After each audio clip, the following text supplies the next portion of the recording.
La historia real. Chile 1970-1990. El gobierno de la Unidad Popular.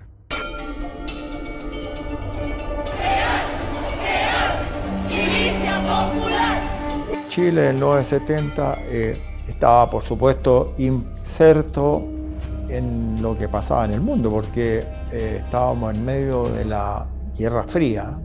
Guillermo Garín, general, vicecomandante en jefe del ejército. Con las consecuencias que tenía para todos los países del mundo y en particular para aquellos países subdesarrollados que se veían influidos fundamentalmente por la parte ideológica del punto de vista del poder de la Unión Soviética, que era uno de las potencias que obviamente se confrontaba con la potencia de Occidente, que era Estados Unidos. Y eso generaba problemas para los países pequeños que obviamente se veían afectados principalmente por el interés de la Unión Soviética de invadir ideológicamente nuestros países en Sudamérica. Bueno, era un país que había sido conducido, por decirlo de alguna manera, al socialismo por el gobierno de Eduardo Frei Montalva. Hermógenes Pérez de Arce, abogado, periodista, diputado 1973. Que era un gobierno de centro-izquierda, demócrata cristiano, pero de orientación izquierdista, de orientación socialista. Recordemos que el año 1970 está terminando el mandato del presidente Eduardo Frei Montalva. Carlos Cáceres, economista, ministro del Interior 83-84 y Hacienda 88-90. Un mandato que se había caracterizado por un proceso de transformación que buscó la democracia cristiana cuando asumió el poder, en el sentido de llevar adelante reformas de carácter estructural, las cuales tuvieron su contenido fundamentalmente en la reforma agraria y también en la reforma de la minería. La reforma agraria significó la expropiación de muchos predios agrícolas con la intención, y se quedó nada más que en la intención, de entregar la tierra a quienes la trabajaban, los campesinos, cosa que efectivamente no ocurrió. Y simultáneamente se produjo la chilenización del cobre, en que se entregó parte de la propiedad o se expropió parte de la propiedad de la minería. Después se hicieron los pagos correspondientes a la minería internacional, las compañías de cobre internacionales. Y cuando uno analiza ese proceso, observa que detrás de esta reforma estructural estaba el contenido no solamente de trasladar la propiedad a otros sectores, sino fundamentalmente concentrar mayor propiedad en el Estado. El estatismo era lo que, a mi juicio, alimentaba la voluntad del presidente Frei Montalva, tanto en esta parte de las reformas estructurales como también en la categoría de la promoción popular, en el sentido de alimentar las comunidades, las regiones, los territorios de un pensamiento político más cercano a lo que era el pensamiento del gobierno. Ricardo Martínez, coronel en retiro del Ejército. Creo que fue uno de los peores que ha tenido la historia de Chile hasta esa época. Era grotesco como esta ideología perturbaba la vida completa de los chilenos. Entonces eso era muy, muy triste ver cómo íbamos retrocediendo y nuestra libertad se iba atenuando poco a poco, íbamos viendo que íbamos cayendo más o menos en la órbita del dominio del modelo marxista-leninista. Y hay otro elemento, a mi juicio, que es importante destacar. Durante el gobierno del presidente Frei, el año 1967, el Partido Socialista hace una proclama que posteriormente tendría especial trascendencia en la vida del país, en que señala textualmente que la violencia es un instrumento para alcanzar el poder. La disgregación que se produce en la democracia cristiana, en partidos más de izquierda, como fue el MAPO, como fue la izquierda cristiana, fomentaron esta unidad en el sentido que la fuerza, la violencia, pasaba a ser un instrumento legítimo para alcanzar el poder. Y eso evidentemente genera un ambiente radicalmente distinto a lo que habían sido los años anteriores, en que la paz ciudadana era un elemento clave en las tareas de gobierno. Y entonces la situación en 1970 era, por una parte, de cierto estancamiento económico, por otra parte, una izquierda muy activa y muy revolucionaria. Y eso ocasionaba que la policía secreta del régimen tuviera que actuar contra los terroristas. Y eso originó una acusación de atropello a los derechos humanos que se tradujo en una presentación de 100 abogados socialistas, entre los cuales actuales estaba Ricardo Lagos, acusando al régimen de Eduardo Frei Montalva de tortura. Presentación ante la Corte Suprema. Eso se publicó en la revista Punto Final de agosto de 1970. Fue un suplemento completo. Y fue una acusación bastante sustanciada, parecida a las actuales, o sea, acusaban a carabineros de torturar a los milistas que caían presos y a la policía de investigaciones también. Pero esos servicios funcionaban en el sentido de combatir a los terroristas del MIR. Y lo nombro a él porque eran 100 abogados socialistas, por lo menos, que firmaban el documento. Y yo una vez se lo recordé a Ricardo Lagos en un programa cuando éramos ambos candidatos a senadores por Santiago del año 89. Y él dijo que era otro Ricardo Lagos, pero yo comprobé en la biblioteca que era él. Porque a él lo incomodaba naturalmente en ese tiempo. Él era aliado de Elwin y de la Democracia Cristiana. Pero efectivamente fue él. O sea, la acusación de torturas documentadas empezó en la Democracia Cristiana. El presidente Salvador Allende venía con la idea de instaurar un gobierno de extrema izquierda que perseguía en el fondo destruir todo el aparataje productivo de Chile, transformar la economía en una economía centralizada, que es la típica de los países comunistas, que eso significa de que todo dentro del Estado, nada fuera del Estado, y el Estado maneja todo, y también aumentar la toma de los campos productivos que había en Chile. Para que tengan una idea, más o menos, durante el periodo de Salvador Allende se tomaron 4.500 campos a lo largo de Chile, todos productivos. Bueno, Salvador Allende era un burgués en el fondo, en su modo de vida, pero siempre de ideas muy de izquierda. Y Allende sí era, yo diría que era marxista. Y el marxista no se detiene ante nada. Su lema era avanzar sin transar. Y eso lo refleja como extremista de izquierda que era. La meta nuestra es el socialismo integral, científico, marxista. Y había sido en algunas ocasiones adversario de los comunistas, en otras ocasiones el candidato de los comunistas. Con lo que se ha sabido después, publicaciones, Allende ya pasó a quedar totalmente sometido al Partido Comunista porque estaba incluso recibiendo dineros del KGB soviético. Y eso se supo por el archivo Mitrokin, que fue un desertor del KGB soviético, que reveló todos los detalles de incluso cómo se llamaba Allende en el KGB como agente en Chile. Su chapa era líder, ¿no? Y al líder se le pagaba, se le hacían regalos. Él hacía a veces peticiones de regalos. Por ejemplo, hizo una vez una petición de esas muñecas rusas que se van metiendo una adentro de otras que se llaman, creo que matrioshka, y le donaron una colección de matrioshkas. Entonces era una persona que en ese momento era el favorito del Partido Comunista también. Y eso quedó de manifiesto con los documentos que se han publicado después.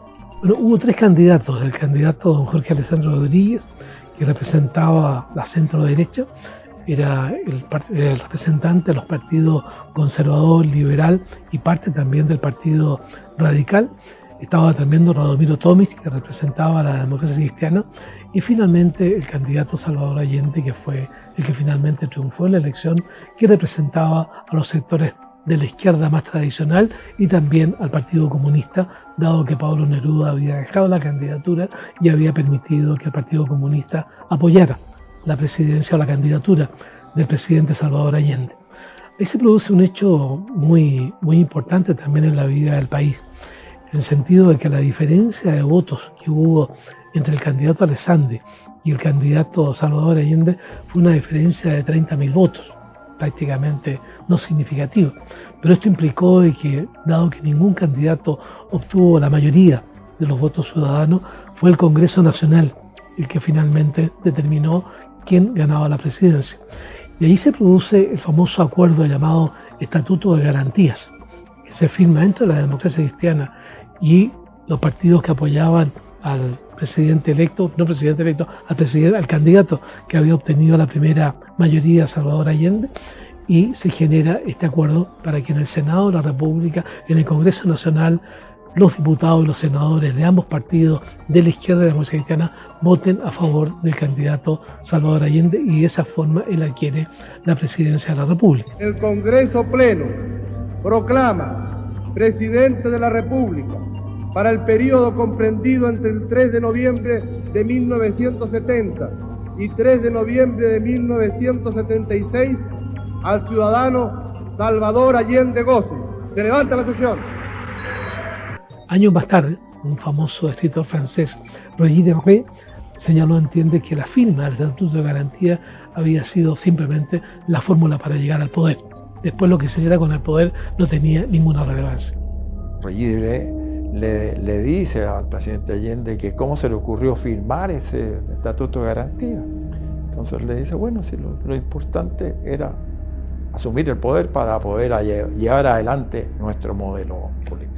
Cada uno con su posición política, por supuesto, muy definida. Salvador Allende, representante de la izquierda más radical, digamos, un político con mucho oficio, porque lleva 2 postulaciones anteriores y solamente en la tercera le resultó y terminó siendo el presidente de la República. Obviamente su proyecto, su modelo era marxista-leninista. En consecuencia no había duda para dónde nos llevaría ese gobierno. La propuesta del candidato Allende era básicamente transformar a Chile en un país tipo Cuba, porque de hecho eso es lo que Fidel Castro quería para Chile, y eso se reflejó y se pudo verificar, ¿no es cierto?, con los famosos cordones industriales, donde se tomaron todas las industrias, pero ninguna de ellas trabajó, donde se tomaron más de 4.500 campos productivos que ninguno trabajó, todos quedaron ahí abandonados, y seguidamente se esforzaron mucho en separar a las familias en general, porque lo que buscan los comunistas en general, su primer objetivo es separar a la familia, porque ese es el núcleo que a la izquierda en el mundo le ha costado poder destruir para lograr sus objetivos. Y ese era uno de los objetivos que tenía Salvador Allende, y que afortunadamente no lo logró porque se dieron circunstancias bastante potentes, y es que la gente comenzó a pasar hambre. ¿Cuál es la tarjeta? A ver, la muestra. La tarjeta de racionamiento, yo tengo 14 raciones. Aquí te dan 2 calugas de caldo, así, 4 calugas cuando llegan, ¿ves? O si acaso llega más, dan más. Igual todas esas cosas, el café, la leche, todas esas cosas son racionadas. ¿A usted le alcanza con eso? Sí, nos alcanza. Y si no nos alcanza, lo hacemos alcanzar comprando otras cosas, otros artículos. Cuando el país, cuando las empresas dejan de producir, cuando se paraliza todo el aparato productivo de Chile, obviamente se produce una escasez que es evidente, y la gente comenzó a pasar hambre. Y eso hizo de que la mujer chilena tomara la bandera de la lucha contra el gobierno de Salvador Allende. Bueno, Alessandri era un candidato de derecha muy respetado. Él había tenido toda una carrera en la administración pública, en la política, había sido elegido senador, había sido presidente de la República, entonces ya tenía un cartel suficiente, pero estaba en un estado de edad avanzada, eso lo perjudicó en la campaña, y En realidad, el programa que él habría llevado adelante habría sido parecido al del gobierno militar. Así que habría sido un gobierno de derecha con políticas de libre mercado, esa era la idea. Alessandri era un empresario, fue presidente de la papelera, era un hombre conservador y lo que él quería básicamente era el desarrollo económico, político y social de Chile. Eso es lo que buscaba Jorge Alessandri. Yo sigo sosteniendo hasta hoy que yo creo que Jorge Alessandri ganó la elección del 70, pero había un pacto secreto entre el candidato de la extrema izquierda, que era Salvador Allende, y el de la democracia cristiana, que era Radomiro Tomic.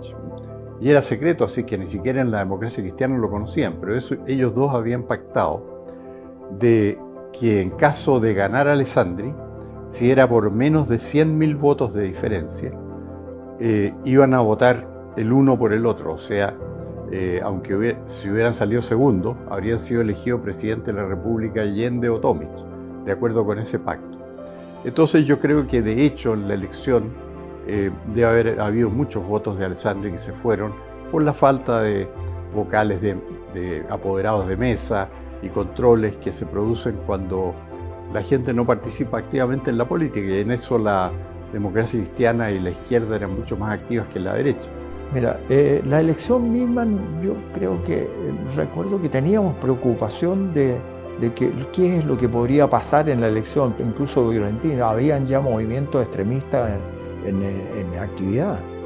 Entonces, teníamos bastante preocupación. Y nos correspondía, por supuesto, supervisar desde el punto de vista de la seguridad, digamos, el desarrollo del acto electoral. Fue una campaña, me parece que tranquila en general, no recuerdo mucho detalle, pero no tuvimos que intervenir en grandes cosas. Creo que siempre existió la duda de que pudo haber habido fraude, que pudo haber habido fraude. De hecho, posteriormente, ya electo Allende, se investigó, recuerdo, algunos actos que pueden haber constituido alguna irregularidad en la elección. O sea, hubo siempre dudas. Así que yo siempre he tenido la sospecha, porque todas las encuestas lo indicaban así, que Alessandri efectivamente ganó el 70, pero como fue por una diferencia menor, bastaba un voto por mesa ya para dejarlo segundo, como efectivamente quedó. Así que yo sospecho que esa elección no fue bien controlada. De hecho, la derecha se desentendió un poco, no llegó apoderado y perdió por 39.000 votos con Salvador Allende. ¿Juráis o prometéis desempeñar fielmente el cargo de presidente de la República, conservar la integridad e independencia de la nación y guardar y hacer guardar la Constitución y las leyes? Sí, prometo. De conformidad con lo resuelto por el Congreso Pleno, procedo a haceros entrega de la insignia del mando supremo de la nación. Cuando uno compara el planteamiento del candidato a la democracia cristiana, Radomiro Tomic, con el planteamiento de la candidatura de Salvador Allende, no había diferencia significativa. O sea, el mundo chileno se había volcado hacia la izquierda. Así que independiente que haya habido fraude o no fraude, si uno suma las votaciones de Tomic más la votación de Allende, el país estaba inclinado a una posición de izquierda que se había iniciado en el gobierno de la democracia cristiana. El presidente Allende no alcanzó la mayoría. En esos años no había segunda vuelta y por supuesto que fue necesario la intervención del Congreso para elegirlo presidente de la República. Había gran desconfianza por su línea política bastante conocida y se le exigió prácticamente al presidente Allende que para poder elegirlo a él, porque podrían haber elegido entre las dos primeras mayorías, podrían haber elegido al presidente Alessandri, pero para apoyar al presidente Allende, fue necesario que el presidente se comprometiera formalmente ante el Congreso a respetar la Constitución, las leyes y en consecuencia mantener el modelo que vivíamos en esos años en Chile. Eso en cuanto a los candidatos. Allende, por supuesto, incluso después lo confesó que él firmó el estatuto de las garantías como una estrategia para alcanzar el poder y poder llevar adelante a su vez, valga la redundancia, para aplicar su modelo a Chile. Sabíamos para dónde iba. Esas eran las figuras políticas que en ese momento estaban en juego. Fue una elección extremadamente estrecha. Hay que desmitificar un poco las cosas. Salvador Allende nunca fue electo por el pueblo de Chile. Jamás. ¿Por qué? Y eso es lo que se le olvida a muchos historiadores, contar lo que fue la realidad. De acuerdo a nuestra Constitución, que era la del año 25, establecía de que si alguno de los candidatos a la presidencia de la República, las primeras dos mayorías, no lograba el 51% o el 50% más uno, que es lo máximo, el Congreso Nacional es el que designaba al presidente de la República entre las dos primeras mayorías. Por lo tanto, podía haber designado a Allende o haber designado a Alessandri. Por eso yo sostengo y mantengo que Allende jamás fue electo por el pueblo, como dice. Fue un presidente designado con una maniobra política donde cayó redondita la democracia cristiana. Las medidas que más perjudicaron a Allende no fueron tanto las que tomó su gobierno, sino las acciones de los elementos de izquierda que pasaban por sobre las políticas de gobierno y a las cuales Allende no se oponía. Por ejemplo, las tomas de fábricas, de fondos, de viviendas. Y eso desarticuló completamente su gobierno, porque probablemente él decía que deseaba hacer esta revolución dentro de la legalidad. Y probablemente si hubiera podido lo habría hecho, pero su gente actuaba de otra manera. Entonces se tomaban las fábricas y estaban ahí. Y entonces el dueño de la fábrica interponía un recurso judicial y ordenaba desocupar la fábrica. Y Allende no daba el auxilio de la fuerza pública para desocupar la fábrica.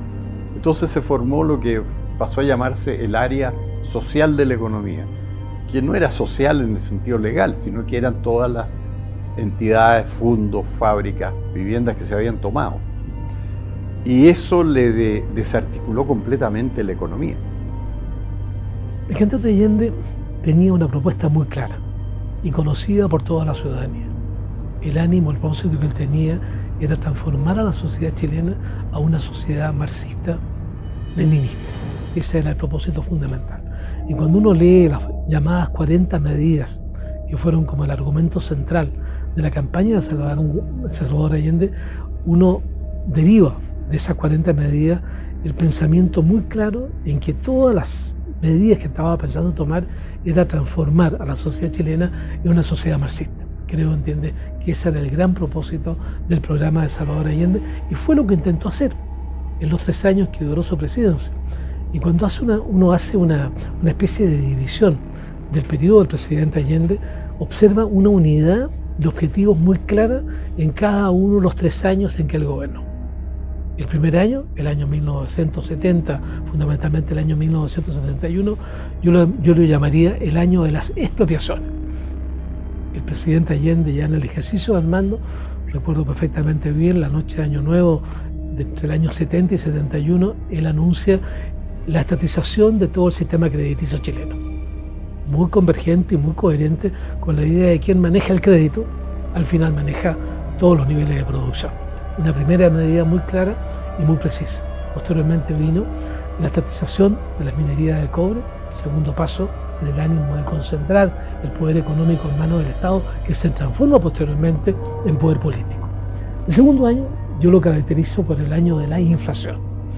Y ahí recuerdo una frase de un pensador marxista muy clave en lo que ha sido la concepción marxista, que señalaba que la mejor manera de destruir el sistema capitalista era destruir el valor de la moneda.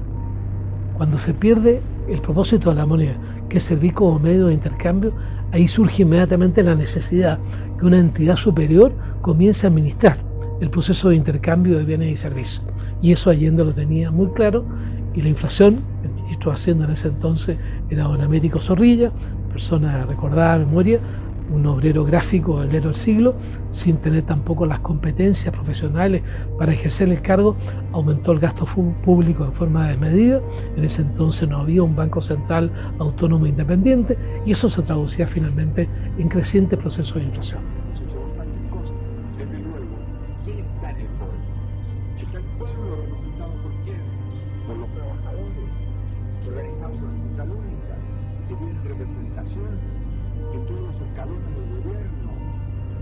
No te olvides de mí, por ejemplo, que hay 4 obreros del ministro, pero no solo porque son obreros, sino porque son militantes del Partido Socialista y militantes del Partido Comunista. La medida tomada por Allende que más afectó a la sociedad chilena fue el destruir el aparato productivo de Chile, tanto en lo que era la parte industrial como era la parte agrícola.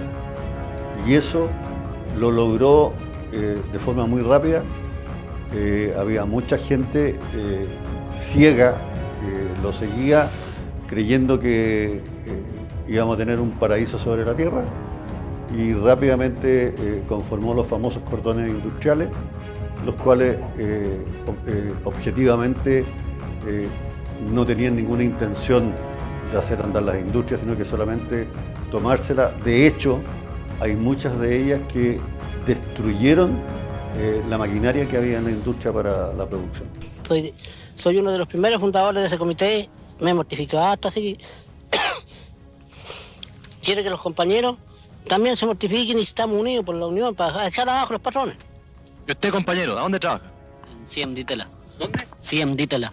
O sea, usted es obrero industrial. Sí, dirigente del cordón Vicuña Maquena. ¿Y aquí está haciendo acá la toma de fuga? Nosotros vemos que es necesario unir la clase obrera con los compañeros campesinos para golpear así junto a los patrones, en la medida, digamos, que los problemas que tenemos son problemas conjuntos y que tenemos que solucionar y buscarle una solución como clase. ¿Y cómo ha resultado esta unión obrero-campesino aquí en Maipú? Aquí yo creo que es la primera muestra clara de lo fuerte y efectiva que es precisamente la unión obrero-campesina, porque hay 39 predios tomados con base de apoyo de obreros del sector Cerrillo y algunos de Vicuña Maquena. Y la gente de izquierda que se apoderaba de las fábricas las aprovechaba en beneficio propio. Entonces, por ejemplo, si un caso concreto que hubo, se apoderaron de una fábrica de refrigeradores que era el grupo Javier Vial. Y entonces no había refrigeradores porque no producía la fábrica. ¿Y por qué no producía? Porque los que producían los vendían los trabajadores para beneficio propio. Entonces empezó a operar un mercado negro que desarticuló completamente la economía. Por ejemplo, llegó un juez a un supermercado que estaba tomado y ahí fue agredido el juez. De hecho, le rompieron la ropa y lo golpearon y lo echaron. Y el juez no pudo hacer su diligencia, o sea, él iba a comprobar que estaba ilegalmente tomado. Bueno, eso lo comprobó porque lo agredieron y lo echaron. Pero el gobierno no proporcionaba carabineros para desocupar el supermercado, entonces seguía ocupado. Entonces esa fue la situación caótica que se creó en el país y que llevó a que hubiera se puede decir, un vuelco popular para echar a Allende. Porque la verdad es que Allende fue echado por una mayoría popular, porque fueron los representantes de la mayoría los que le pidieron en la Cámara a los militares que lo echaran. El anuncio por parte del ministro Fernando Flores, de ese entonces, del inicio del racionamiento. La escasez que se había producido como consecuencia del deterioro de la actividad productiva llevó al gobierno del presidente Allende a la exigencia de colocar tarjetas de racionamiento, que al lado entiende ser una medida económica de distribuir los bienes, tenía también un sentido político. Cuando la alimentación depende de la autoridad de gobierno, evidentemente que se pierde la libertad. O sea, cada una de las etapas fueron, a mi juicio, muy convergentes con este planteamiento que hizo el candidato Allende, que a lo mejor muchos no creímos que podía hacerse, porque él lo planteó con mucha coherencia y con mucha claridad y con mucha transparencia, y eso hay que reconocerlo, se manifestaba claramente en cada una de estas tres etapas la voluntad del presidente Allende de transformar a la sociedad chilena en una sociedad marxista. Y se habló, ¿no es cierto?, de la vía chilena al socialismo. Pasó a ser casi como ejemplo para muchos países que se podía llegar al socialismo por la vía democrática. El presidente Allende había sido elegido democráticamente y por la vía de la democracia estaba conduciendo a la sociedad chilena a una sociedad socialista marxista.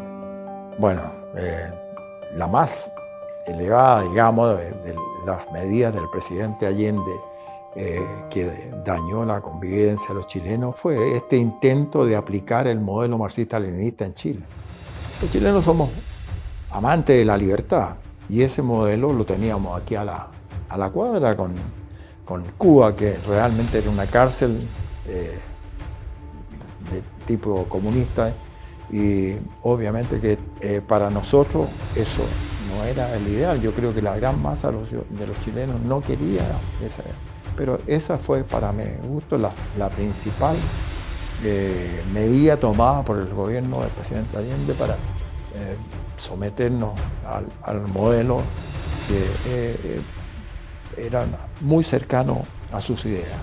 Así que esa fue la principal de las. Y bueno, otras medidas, por supuesto, la intervención del aparato productivo, que obviamente creó un desabastecimiento en el país que afectó a todo el país. Recordemos que nos quedaban pan para 3 días o harina para 3 días, eran las declaraciones del mismo. Yo recuerdo cuando empieza a pasar todas estas cosas, yo estaba, me acuerdo, en una guarnición por allí, alejada de Santiago, y conocí a un profesor con el cual participaba en un directorio de un club deportivo. Y yo en el año 70, este profesor era comunista. Era bastante, un hombre bien ilustrado y moderado, por supuesto, con el cual se podía conversar. Era el año 72, 1972, y ya el país estaba en plena decadencia y bueno, estábamos ya se había pasado ese primer año que fue bastante, digamos, las medidas populistas tuvieron efecto y teníamos aparentemente un bienestar en desarrollo en el país. Pero el año 72 ya se acabó y empezó a funcionar la máquina de producir billetes y la inflación se dispara y empieza a afectar a toda la ciudadanía. Le pregunto a este hombre, oye, ¿pero qué están haciendo? El país se está destruyendo con todo el aparato productivo. Y él me dijo, que yo sorprendido, capitán bastante inocente en política, él me dijo, mira, lo que pasa es que ustedes no comprenden. Hay que efectivamente, en otra palabra seguramente, destruir todo para que a partir de ahí surja el país socialista que va a conseguir el bienestar efectivamente de todos los chilenos. Con eso yo me quedé vacunado inmediatamente y sabía para dónde íbamos y cómo íbamos.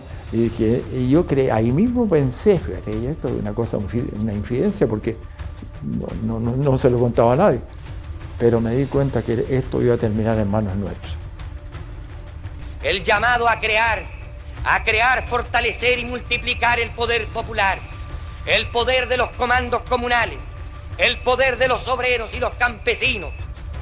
Los revolucionarios y los trabajadores deben de inmediato extender las tomas de fábricas y fundos, multiplicar las tareas de defensa, impulsar el poder popular como gobierno local autónomo de los poderes del Estado.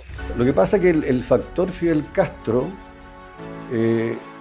fue gravitante en el gobierno de Salvador Allende.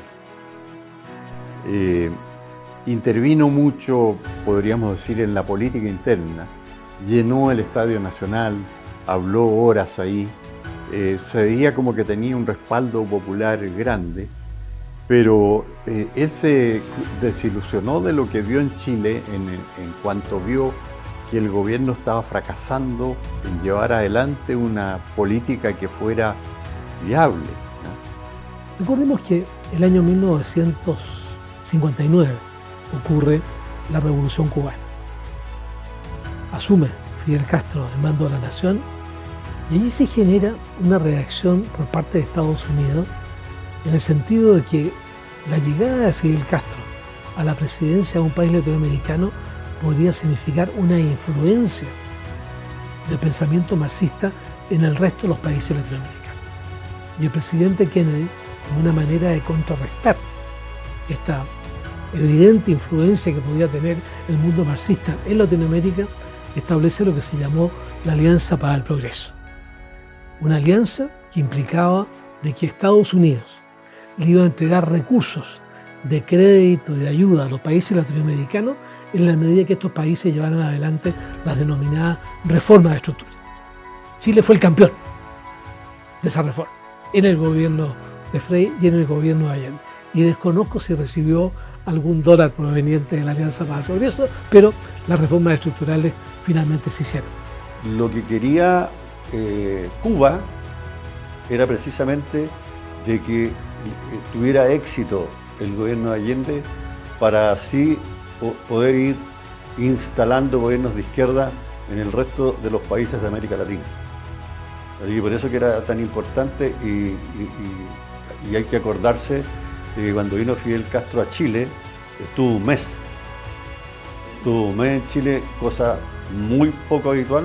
Las visitas de los jefes de Estado, si se le puede llamar jefe de Estado a un dictador, como Fidel Castro, no duran más de 3 días, eso es lo que dice el protocolo internacional.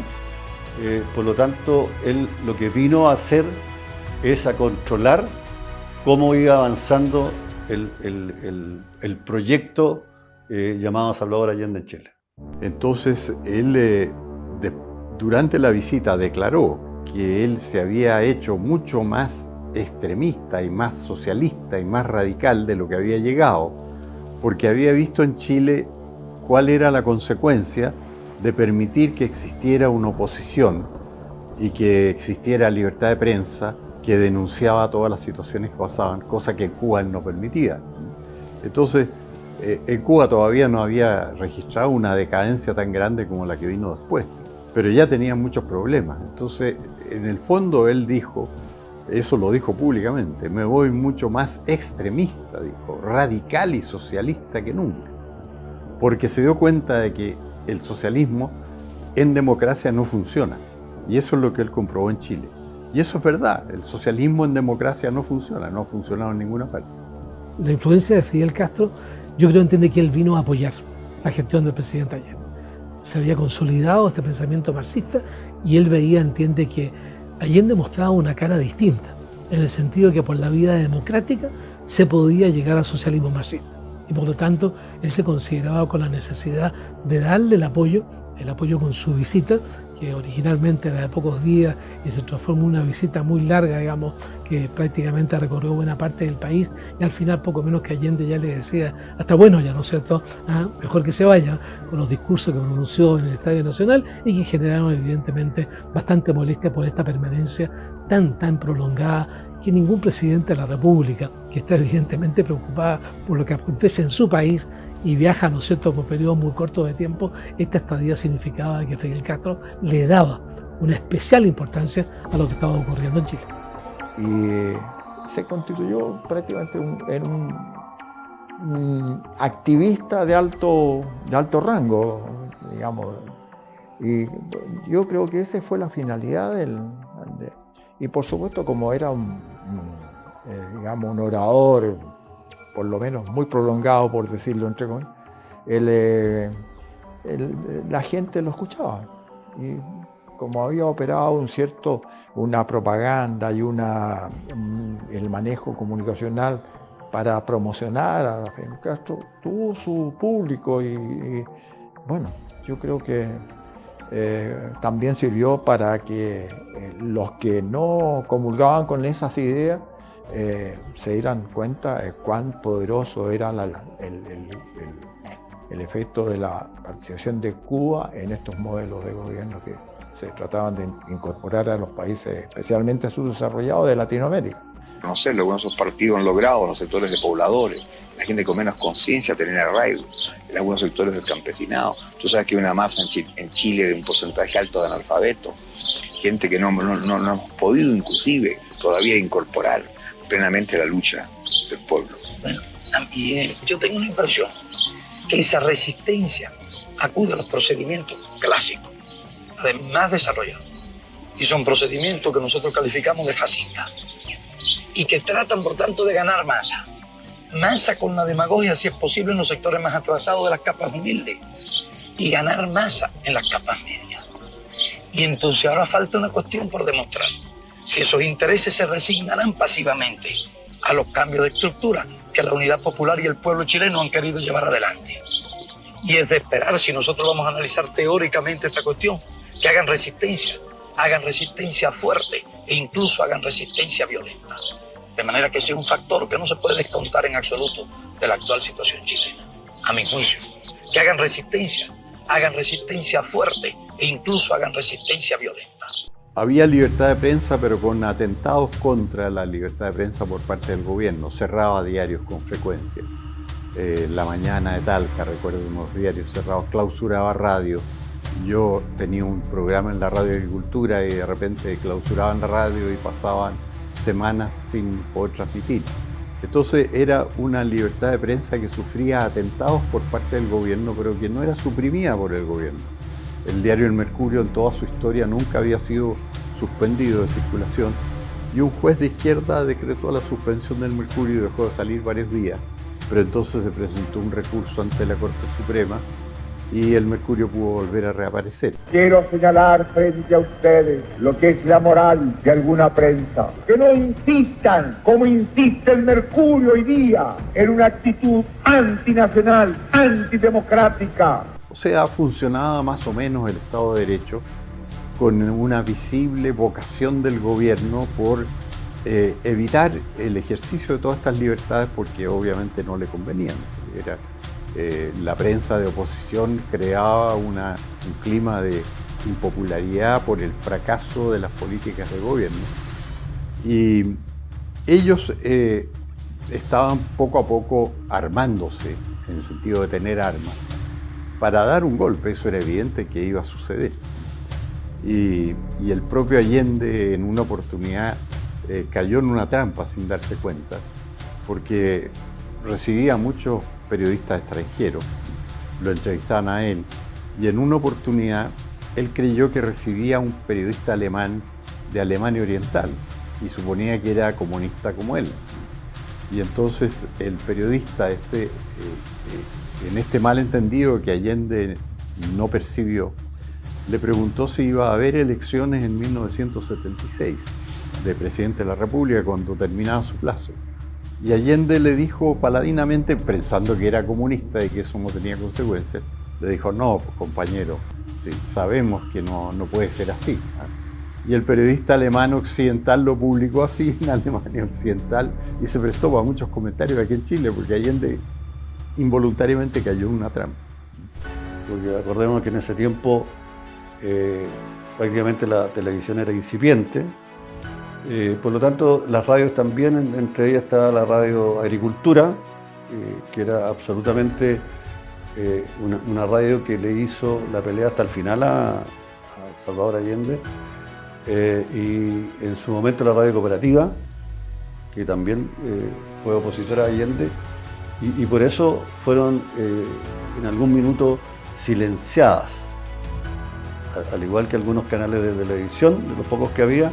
Especialmente en las regiones, se los tomaron y los silenciaron, porque no querían de que la gente se enterara de qué es realmente lo que estaba haciendo el gobierno de Salvador Allende. Porque no hay que olvidar de que el presidente Salvador Allende no tenía mucha libertad para hacer lo que él quisiera. De hecho, hay varios de los ministros de Estado que él tuvo de que no sabían leer y algunos no sabían leer ni escribir. Entre ellos la señora Mireya Baltra, que anteriormente fue ministra de Trabajo y de la que me acuerdo porque falleció hace un par de días, y como 3 o 4 más, que Vergara, me acuerdo que también está en la misma condición. Por lo tanto, no habían muchas expectativas en que fuese un gobierno de querer ir bien con la calidad de ministros que él había nombrado y que yo creo que se los impusieron. La televisión era pluralista pero con obstáculos. Por ejemplo, obstáculos que tuvieron importancia después internacional. Canal 13, que era el canal de mayor audiencia porque era de oposición, y la oposición se había hecho muy fuerte, más fuerte que el gobierno, en términos de opinión pública, empezó a extender sus transmisiones y quiso, para igualar a Televisión Nacional, y quiso instalar en Concepción un canal 13 de Concepción, y allá el gobierno entonces instaló un mecanismo que interfería la señal del canal 13. Recuerdo el programa, hasta esta hora se improvisa, famoso programa en que intervenía Jaime Guzmán y otros, digamos, creo que es Jaime Celedón y otras personas que probablemente los nombres no los recuerdo, Julio Martínez, los nombres no los recuerdo todos ellos, pero evidentemente que se transformaron en un círculo de conversación en que evidentemente daba la oportunidad de expresar con mucha libertad los puntos de vista, y ahí surgió la figura de Jaime Guzmán en la defensa nuevamente de los valores y principios que alimentaban una sociedad de libertad. Yo creo, sin embargo, que la diferencia entre este gobierno y los anteriores es que nunca estuvimos más sostenidamente en descenso que ahora. En el pasado en Chile había habido etapas mejores, etapas peores, malas, algunas malas, otras bastante mejores de lo que tú crees. Pero ahora vamos en una pendiente guarda Aquí abajo. se trata de constatar que absolutamente todos los partidos politiqueros han pasado por el gobierno y el resultado para los chilenos ha sido catastrófico. Claro, mira, entonces, ¿seguimos con los males menores o cortamos esto de raíz? Tu conclusión es muy sencilla, Rodrigo. Los países tienen que dirigirlo grupos más o menos organizados. Y ocurre que en Chile se ha organizado un grupo que se llama la Unidad Popular, existe otro grupo organizado en vastos sectores partidistas o gremiales que está en la oposición, y existe un tercer sector organizado que se llaman las Fuerzas Armadas. Tu argumentación, a mi juicio, es la que conduce en forma más clara y más evidente a la conclusión de que si no puede gobernar ninguno de esos dos otros sectores civiles, no quedan más que las Fuerzas Armadas. Porque la gente suelta no puede gobernar las naciones. Parece que... Yo creo, entiendes, que el Mercurio publicó, intentaron, no me cabe la duda que hubo intentos de alguna manera. Incluso se habla de que Salvador Allende en algunas conversaciones privadas manifestó que el deseo de él habría sido expropiar, ¿no es cierto?, el diario del Mercurio, pero yo creo, entiende, que el Mercurio tuvo una etapa, ¿no es cierto?, de contención realmente muy importante y permitió, entiende, que se expresara. Apareció el diario La Tribuna, vinculado con la Renovación Nacional, en que en esta característica un poco, ¿no es cierto?, de la cuarta, ¿verdad?, que conocimos posteriormente en forma, digamos, humorística y en forma muy realista, explicaba lo que estaba aconteciendo en Chile y generó también una simpatía hacia ese periodo, ¿no es cierto?, que con bastante voluntad y con bastante transparencia defendía también los valores cercanos al pensamiento de la centro-derecha. La izquierda tenía medios de comunicación, especialmente prensa escrita, que tenía medios que obviamente se dedicaban a dar a conocer las bondades de todo este modelo que se estaba aplicando en Chile y en consecuencia, pero eso dejaba en evidencia justamente esto que yo te resaltaba, en el sentido de que la libertad se estaba restringiendo cada vez más, la libertad. Y podíamos tener, como teníamos el modelo aquí, como digo yo, a la vista en Cuba, estábamos viendo que nuestro país podía pasar a integrar este grupo de los países subyugados por la Unión Soviética a través de Cuba, como también quedó en evidencia la presencia de muchos cubanos en Chile, que eran no solo activistas, sino que algunos soldados, entre comillas, de la causa de ellos. Así que ahí fíjate que una cosa que ocurrió que en esos años ya, principios del 73, por ejemplo, un gran chileno, que era don Juan de Dios Carmona, que era senador, me parece, recuerdo que pidió una vez a los organismos pertinentes que le informaran de la presencia de muchos ciudadanos de la órbita soviética, o sea, especialmente los países orientales, de Europa Oriental. Y sorpresa, era una lista que ocupaba puestos en diferentes actividades del país, manejada fundamentalmente por el Estado, de alrededor de 6.500 ciudadanos de esos países que habían llegado a Chile. Entonces todo eso configuraba un cuadro de pérdida de la libertad que a nosotros nos es tan querida.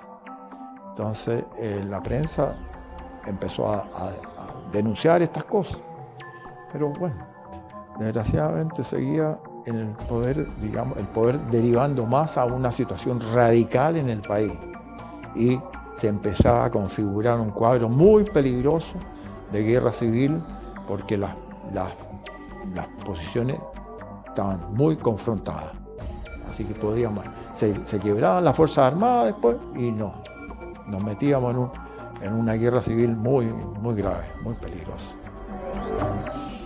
Usted está cumpliendo su programa, enfrentamiento continuo, permanente. Hasta si ellos lo buscan, si ellos lo provocan, habrá el enfrentamiento forzado. Si ellos lo buscan, si ellos lo provocan, habrá el enfrentamiento forzado. Los factores que motivaron la intervención militar y no el golpe de Estado, como suelen llamarle, y lo voy a explicar. El día 23 de agosto del año 73, después de haber hecho una votación mayoritaria, que fueron 80 votos contra 23, en el que se declara de que Salvador Allende se ha salido de la Constitución en reiteradas oportunidades, por lo tanto su mandato se declara ilegal y tiene que abandonar la presidencia de la República. A la semana después hace lo mismo la Corte Suprema de Justicia y posteriormente el Contralor General de la República.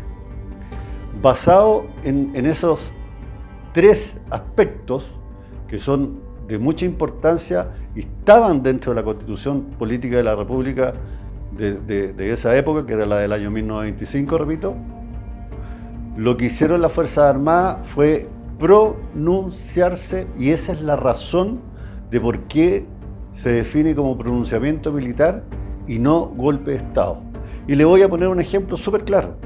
Si las Fuerzas Armadas intervinieran hoy, sería un golpe de Estado. Bueno, la razón inmediata fue el llamado civil, que el acuerdo de la Cámara les dijo a los comandantes en jefe, que eran ministros de Allende en ese tiempo, los tres comandantes en jefe de aviación, del ejército y de la Armada, eran ministros de Allende. Entonces el acuerdo de la Cámara les dijo que tenían que poner término a las situaciones de hecho existentes, y ellos lo interpretaron como un mandato para ponerle término al gobierno de Allende. Y actuaron si en el fondo este fue un golpe civil ejecutado por los militares. Y en la Cámara, yo era diputado cuando se discutió el acuerdo, había diputados de la izquierda que decían eso. Decían, este es un acuerdo para que los militares se tomen el gobierno, es un golpe de Estado. Y yo obviamente también leí el acuerdo y decía eso. Entonces la causa inmediata fue que los militares recibieron un recado de los civiles para tomarse el gobierno. Y lo hicieron. Bueno, el factor principal a que los militares actuaran fue precisamente la solicitud que hizo el Congreso Nacional basado en la Constitución Política de 1925, que no solamente establecía, sino que disponía de que las Fuerzas Armadas tenían que cuidar la institucionalidad del país y era de su responsabilidad. La intervención de las Fuerzas Armadas fue provocada por la ciudadanía que pidió la intervención de las Fuerzas Armadas, además con las instituciones políticas, porque la Cámara de Diputados, la Corte Suprema, estaban todos viendo que estábamos yéndonos al fracaso más grande de este gobierno y con el daño consiguiente al país.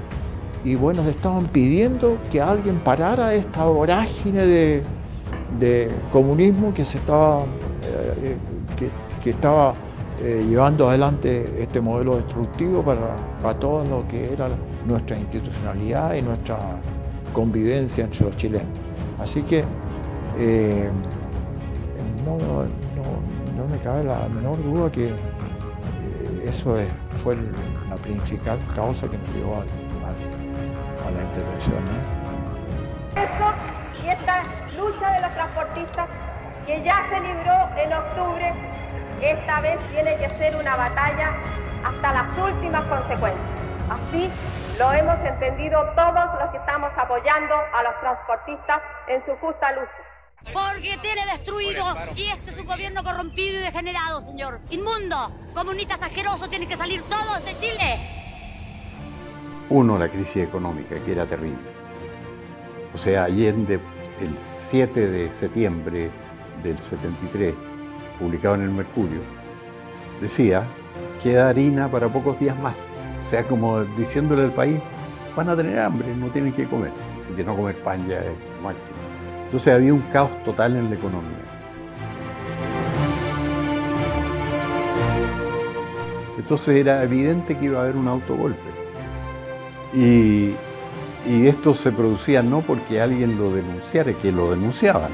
En el Senado hay un discurso de Elwin que yo he publicado en mi historia del gobierno militar, lo publiqué como un antecedente, en que en el Senado él dice prácticamente que el país está al borde de una guerra civil, de un golpe militar por parte de la izquierda, por el armamentismo que era evidente.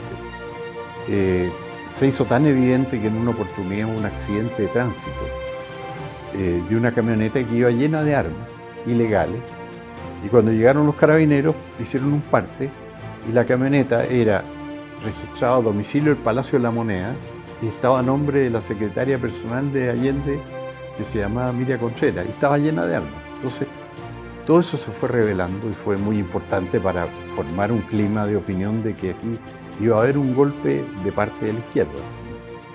Y además hubo una internación de armas de Cuba que también Allende la manejó muy mal porque dio distintas versiones, decía que eran cuadros que le había enviado Fidel, después dijo que eran helados de mango, como riéndose de todo el mundo, y después se descubrió, después del 11, que eran armas.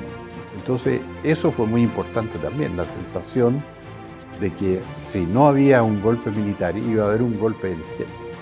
¡Pueblo, conciencia, Putin, fin, fin! ¡Pueblo, conciencia, Putin, fin, fin! ¡Pueblo, conciencia, Putin, fin, fin!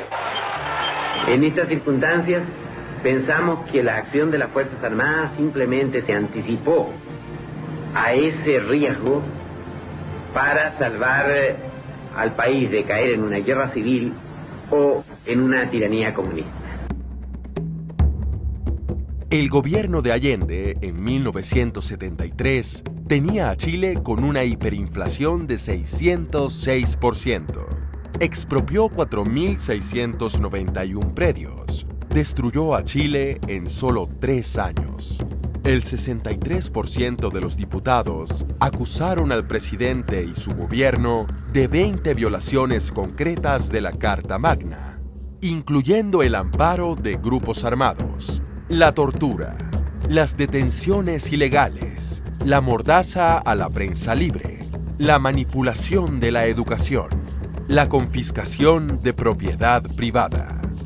El Parlamento chileno, el Poder Judicial, el comercio, empresas, la ciudadanía en su conjunto pidieron la intervención de las Fuerzas Armadas para poner fin al gobierno de la Unidad Popular. Posteriormente se conoció que el gobierno planeaba ejecutar un autogolpe el 19 de septiembre de 1973.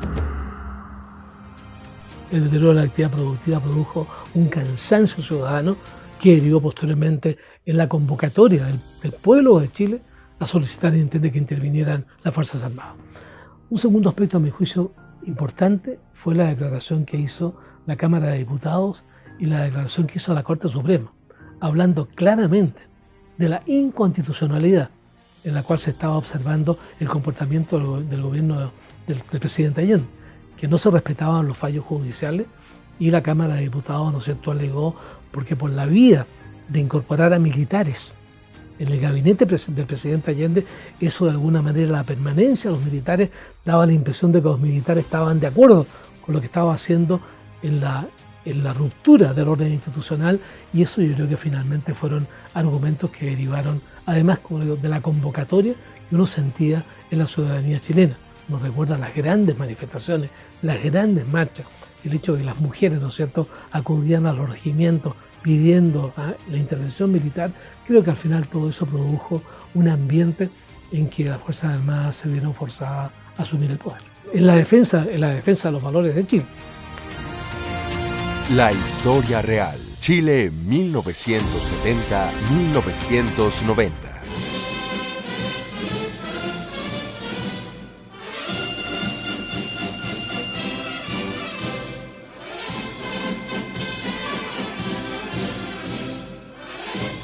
Dado que la izquierda se ha dedicado a escribir la historia, haciendo desaparecer gran parte de ella, falseando y adornando la realidad de los hechos. El documental La Historia Real, Chile 1970-1990, muestra el lado que se ha ocultado en Chile por 50 años. Se busca enseñar a quienes fueron educados con información falsa e incompleta y que no vivieron la época. Una verdad escrita en la experiencia personal de quienes sí la vivieron. Se usaron imágenes reales de lo que sucedió en Chile. Una verdad que la prensa no cuenta, pero que existe. Si usted desconocía la realidad que se exhibió, esperamos que ahora se dé cuenta que le mintieron todo el tiempo.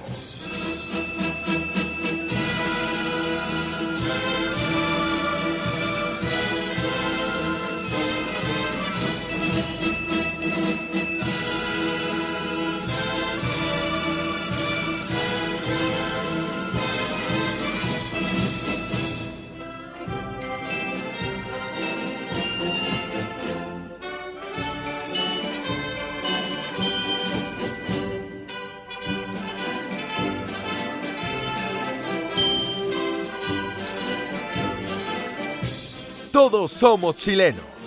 Tenemos que querer nuestro hermoso país. Cuidarlo de ideologías totalitarias, internas y externas que dañen nuestra libertad. Los chilenos siempre debemos ser libres. ¡Viva Chile!